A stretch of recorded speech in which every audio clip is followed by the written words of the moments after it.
तीन जादुई सोने के मटके। राधा नाम की एक लड़की थी।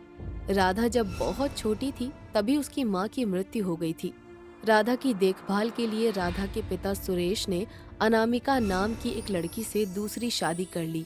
पहले तो अनामिका राधा को बहुत प्यार से रखती थी, लेकिन उसका अपना बेटा होने के बाद अनामिका राधा से सौतेली माँ जैसा व्यवहार करने लग जाती है। ए राधा, चल घर का काम कर ले, पूरा दिन खाना और सोना लगा रहता है तेरा। माँ, मेरे सर में बहुत दर्द हो रहा था, इसलिए थोड़ा लेट गई। ये सब बहाने मेरे आगे नहीं चलेंगे। खड़ी होकर काम कर ले, मेरा राजा बेटा आता ही होगा, आते ही खाना मांगेगा। तभी अमन वहाँ आ जाता है।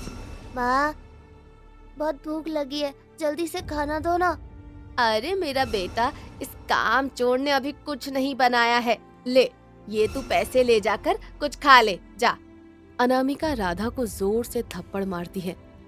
कितनी बार बोला है खाना टाइम से बना दिया कर, लेकिन मजाल है एक भी काम टाइम से करे तू। राधा रोती हुई बर्तन धोने लग जाती है। माँ, आप मुझे छोड़कर क्यों चली गई?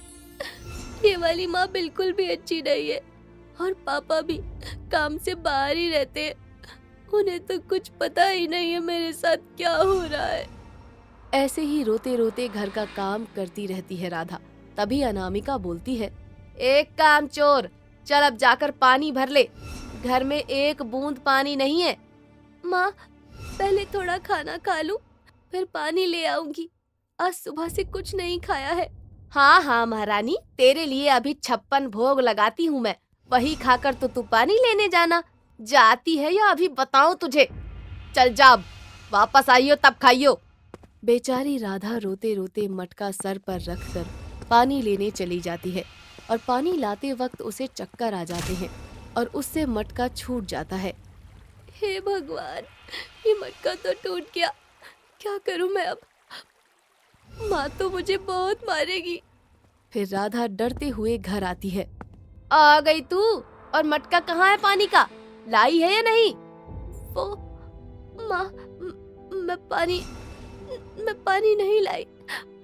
वो मुझसे मटका गिरकर टूट गया माँ। ये देखो, काम कुछ करती नहीं और फालतू का नुकसान कर दिया। तेरी माँ कमा कर रख गई थी ना नोट, जो मैं बैठ के खर्च करती रहूं। अनामिका राधा को पीटने लगती है।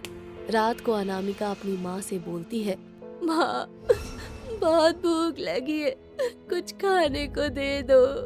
आज तुझे कुछ नहीं मिलेगा खाने को, नुकसान करके तेरा पेट नहीं भरा। चल यहाँ से जा, चुपचाप सो जा। राधा रोते रोते अपने कमरे में चली जाती है, लेकिन भूख के मारे उसे नींद नहीं आती और वो इधर उधर देख के घर से बाहर निकल जाती है और पास की नदी पर चली जाती है। वहीं किनारे पर एक पेड़ के नीचे बैठकर वो रोने लगती है।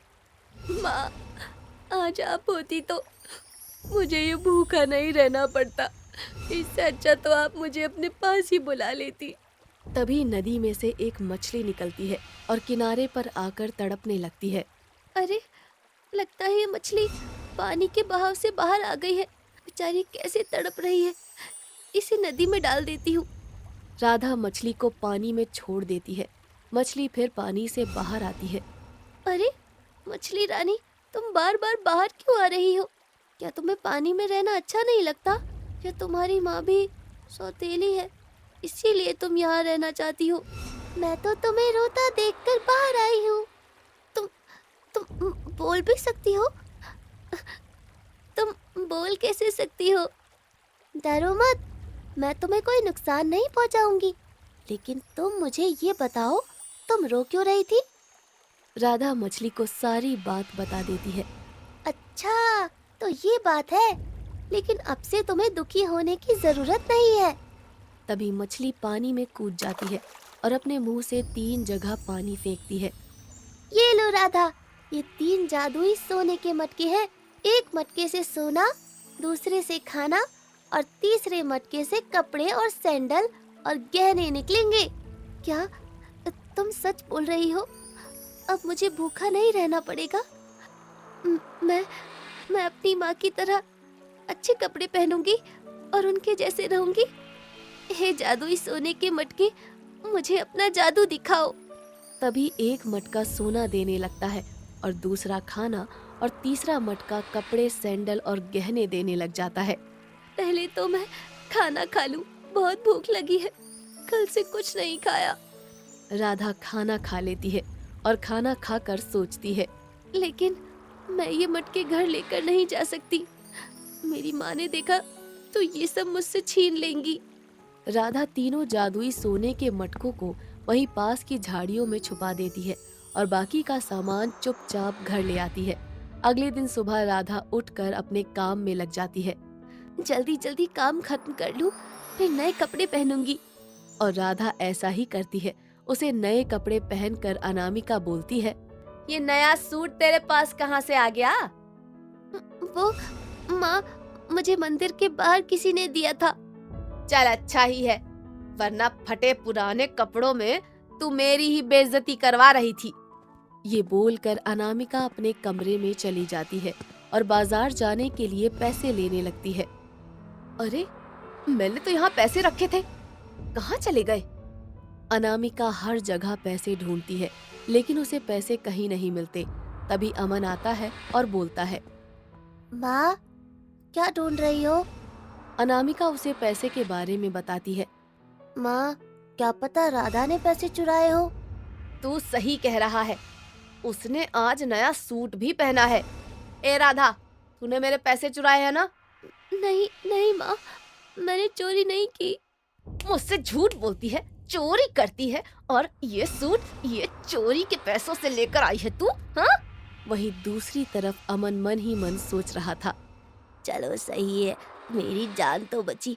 अब अगर मम्मी को पता चल जाता कि चोरी मैंने की है तो राधा की जगह मैं पिट रहा होता। चल निकल इस घर से, यहाँ हमें चोरों की जरूरत नहीं है। राधा बहुत हाथ पैर जोड़ती है, लेकिन अनामिका उसे धक्के मार के घर से बाहर निकाल देती है। राधा रोती हुई नदी किनारे चली जाती है और तीनों मटके बाहर निकाल कर लाती है। हे जादुई मटको, अपना जादू दिखाओ। तभी सोने के जादुई मटके सोना, खाना, कपड़े और सैंडल और गहने देने लग जाते हैं। पहले खाना खा लूं, फिर देखती हूँ क्या करना है। राधा खाना खाकर सुनार की दुकान पर सोना बेचकर खूब सारे पैसे ले आती है और उन पैसों से किराए पर मकान ले लेती है। जो होता है अच्छे के लिए होता है। अब मुझे यहाँ किसी का डर नहीं है और मैं अपने तीनों जादुई मटकों को अपने घर में रख सकती हूँ। लेकिन मैं ऐसे खाली बैठे बैठे क्या करूँ? हाँ, मैं इन मटकों की मदद से एक दुकान खोल लेती हूँ। हे जादुई सोने के मटके, मुझे बहुत सारा सोना, कपड़े, सैंडल और गहने दो, ताकि मैं एक अच्छी सी दुकान खोल सकूं। और मटके अपने जादू से उसे सब कुछ दे देते हैं। इतना सारा खाना खाकर मैं क्या करूंगी? इन्हें गरीब बच्चों में बांट देती हूँ। राधा कपड़े, सैंडल और गहनों से अपनी एक दुकान खोल लेती है।